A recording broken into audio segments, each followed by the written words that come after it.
There's one thing about Zakir Naik that makes people really think that he knows what he's talking about, and that's when he's able to share facts randomly and very quickly from the top of his head in such a manner that makes you think, wow, he is a really intelligent man.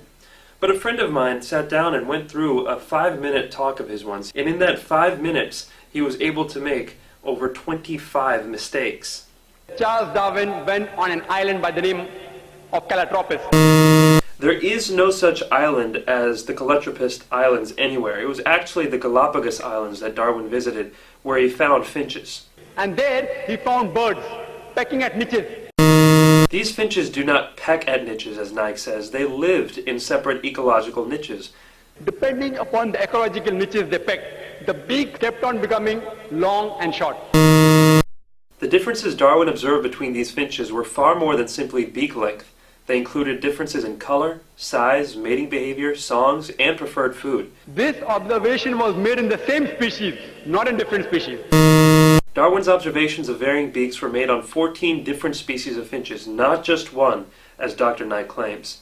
The beak length actually did not vary within the species. Charles Darwin wrote a letter to his friend Thomas Thomson. All of Darwin's published correspondence is printed and even available electronically online, and it contains no record of anyone named Thomas Thrompton. Charles Darwin himself said that there were missing links.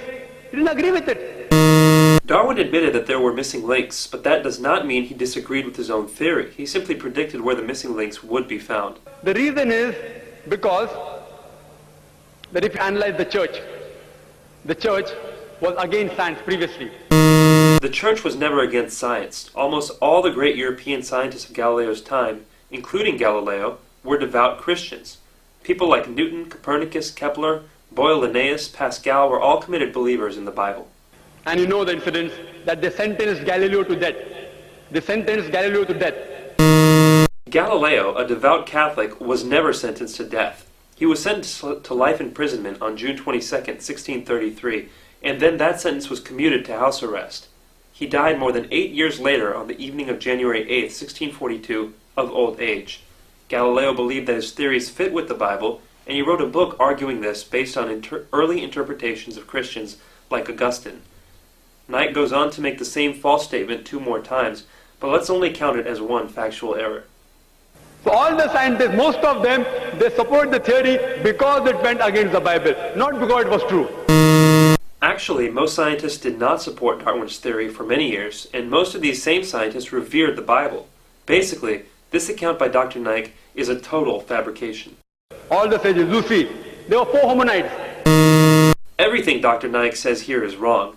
There is no such word as hominites. He must mean hominids. Science tells us today there are 4 hominids. There are not a mere 4 hominids. There are at least 14.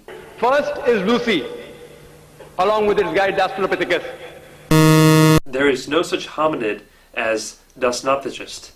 Lucy was an Australopithecus afarensis, which died about 3.5 million years, the Ice Age. The Ice Age was not 3 1/3 million years ago. It was between 1.6 million years and 10,000 years ago. Then next came the Homo sapiens, which died about 500,000 years ago. Homo sapiens did not die out 500,000 years ago. You and I, and even Zakir Naik, are Homo sapiens. Then came the Neanderthal man. According to evolutionary theory, Neanderthal man was not on the direct line to modern man, but an Ice Age offshoot. The Neanderthal man, which died 100 to 40,000 years ago. Neanderthal man went extinct 30,000 years ago, not 100 to 40,000 years ago. Then came the 4th stage, the Cro-Magnon. Cro-Magnon man is the same thing as Homo sapiens, which Naik had mentioned as a different earlier species. There is no link at all between these stages. Actually, evolutionary biologists have found many examples of what they claim to be links between these stages. For example, Homo habilis, Homo ergaster, and Homo heidelbergensis. If you know of Sir Albert Georgi, who got the Nobel Prize for inventing the vitamin C. Georgi didn't invent vitamin C, he discovered it. Vitamin C is a naturally occurring substance that doesn't need to be invented. He wrote a book, The Crazy Ape and Man, against Darwin's theory. Albert said Georgi's book was not called The Crazy Ape and Man, but simply The Crazy Ape, and it was not a refutation of evolution, but a sociological commentary. If you know about Rupert Stalbert, this person wrote a new theory of evolution against Darwin's theory. Who is Rupert Stalbert? I can find no trace of anybody with that name. From the apes. If you know of Sir Frank Salisbury, you are the biologist. Naik quotes one unknown person after another. Who is Sir Frank Salisbury? Again, vigorous searching can find no trace of anybody with that name. But to give Naik the benefit of the doubt, this will not be counted as a factual error. If you know about white meat, Sir Whitemeat. Whitemeat? Who is Sir Whitemeat? For the fourth time, no trace can be found of anybody with this name. At lower levels, an amoeba, at lower species level, amoeba can change to paramecia. There is no such thing as paramecia. Perhaps he means paramecium, but the evolutionary change of an amoeba to a paramecium is far more dramatic biologically than the relatively small biological difference between apes and humans. According to Francis Crick, who's authority in this field, he said it is unimaginable. There is no such person as Henses Crick. Naik probably means Francis Crick, the co-discoverer of DNA. Francis Crick believes fully in evolution.